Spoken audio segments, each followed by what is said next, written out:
আমাদের এই সিনেমার সবচেয়ে ছোট সদস্য আমি, সেটা অভিজ্ঞতার দিক দিয়েও বয়সের দিক দিয়েও, এবং বড় পর্দায় এটা আমার প্রথম কাজ। এর আগে নাচ শিখেছি, থিয়েটার করেছি, কিন্তু এই অভিজ্ঞতাটা একদমই নতুন। আর সবাইকে ধন্যবাদ তো জানাবোই, আমাদের প্রডিউসার স্যার, ডিরেক্টর স্যার এবং রাইটার স্যারকে। কিন্তু আমি আমার কো আর্টিস্ট যারা ছিলেন, ভাইয়ারা যারা ছিলেন, ওদের সবাইকে বিশেষভাবে ধন্যবাদ বলবো, কারণ আমার আসলে স্ক্রিনে অভিজ্ঞতা আগে কখনো ছিল না।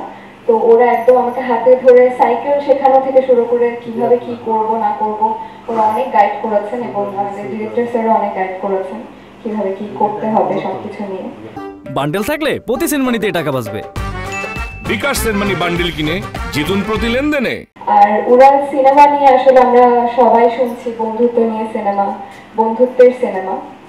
আর একটা বিষয় যেটা আমি মনে করি, এই কাস্টে 3 জেনারেশনের অভিনেতা অভিনেত্রীরা আছেন, এবং সবাই হয়তো নিজের নিজের জায়গা থেকে রিলেট করতে পারবে উড়ালের সাথে। আর খুবই সিম্পল সাধারণ একটা গল্প, কিন্তু বন্ধুত্ব নিয়ে, বন্ধুত্বের কি কি মোড় আসতে পারে সেটা নিয়ে হয়তো আমরা দেখবো সিনেমায়। আর আমি চেষ্টা করেছি আমার বেস্ট দেওয়া, আর বাকিটা তো আমরা হলে গিয়ে দেখবো।